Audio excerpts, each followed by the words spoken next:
नमस्ते, मी रमेश मुकादम. ग्रामोदय विचार माध्यमातून आज ओबीसीची जातीय जनगणनेमध्ये भारतीय जनता पार्टीचं सरकार हे दुर्लक्ष करत आहे. नुकतीच जे राजपत्र जाहीर झालेलं आहे त्या राजपत्रामध्ये जातीय गणने ओबीसीची स्वतंत्र जाती जनगणनेचा कॉलम नाही. SC STचा आहे पण ओबीसीचा नाही. त्यामुळे समस्त ओबीसी समाज हा नाराज झालेला आहे.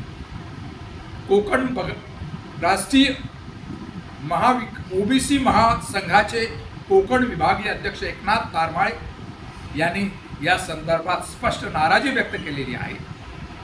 सरकार ओबीसीच्या जातीय जनगणनेला का घाबरते आहे असं त्यांनी म्हटलेलं आहे.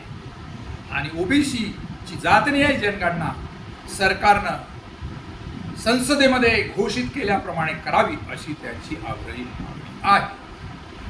ओबीसी 243 जातीमध्ये महाराष्ट्रात विखुरला आहे. तसा देश पातळीवर आहे. अनेक जाती ह्या जाती आणि त्यांना मिळणारी 27% आरक्षण मंडल कमिशनद्वारे कमी आहे. मंडल कमिशन कुठेतरी आता अडचणीत आलेलं आहे. ओबीसीची जातनिहाय जनगणना नसल्यामुळे हायकोर्ट आणि सुप्रीम कोर्ट 27% राखीव जागा ठेवण्यामध्ये आनाकानी करत आहे. सरकारकडे डाटा मागत आहे पण सरकारकडे डाटा उपलब्ध नाही. तरी सरकारची मनशा ओबीसीच्या बद्दल काय? मध्यंतरी राहुल गांधी यांनी काँग्रेस पक्ष सत्तेवर आला तर आम्ही ओबीसी जनगणना करू आणि ओबीसीला न्याय देऊ असं सांगितलं होतं. आणि म्हणून भारतीय जनता पार्टीनं ओबीसीची जातनिहाय जनगणना करू असं सांगितलं पण करत नाही. आणि भारतीय जनता पार्टीच्या आता संधी आहे. 2026ला जातनिहाय जनगणना सुरू आहे आणि ओबीसीचं कॉलम त्याच्यामध्ये टाकावं असे राष्ट्रीय ओबीसी महासंघाची मागणी आहे.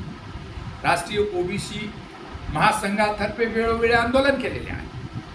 राजधानीच्या ठिकाणी मोर्चे नेलेले आहे आणि दिल्लीच्या जंतर मंतरवर यापूर्वी त्यांनी धरणा प्रदर्शन केलेलं आहे. आणि राष्ट्रीय ओबीसी महासंघाला देवेंद्र फडणवीस तथा ओबीसीच्या संघटना केंद्र सरकारनं आम्ही जातीय जनगणना करू असं सांगितलं परंतु अजून तो कॉलम टाकला जात नाही. त्यामुळं राष्ट्रीय ओबीसी महासंघाचे अध्यक्ष तायवाडे साहेबांनी घोषणा केलेली आहे की जंतर मंतरवर आगामी हिवाळी अधिवेशनामध्ये आम्ही धरणा प्रदर्शन करू.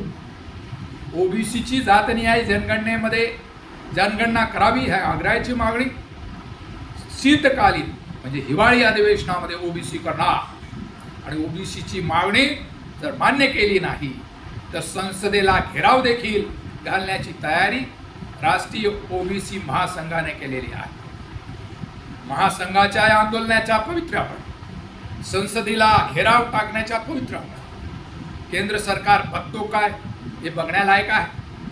जेनजीने शिक्षण मंत्री धर्मेंद्र प्रधान नीट घोटाळ्याप्रसंगी जो आंदोलन केलं त्यावर झेंजींवर केलेला लाठीचार्ज त्याच्या विरोधात राहुल गांधी हे केंद्र सरकारला आडेहातमध्ये घेतलेला आहे. त्यांनी गृहमंत्र्याचा राजीनामा मागितलेला आहे आणि देशात किसान देखील शेतकरी देखील आंदोलन करत आहे. हिवाळी अधिवेशन या अधिवेशनामध्ये संसदेला घेराव टाकण्याचा ओबीसीचा राष्ट्रीय ओबीसी महासंघाने केलेला जो निर्णय आहे त्याला देशभर ओबीसी कसा प्रतिसाद देतात हे थोड्याच दिवसात समजून येणार आहे.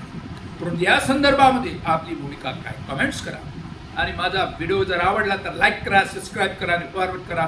जय हिंद, जय महाराष्ट्र, जय भारत.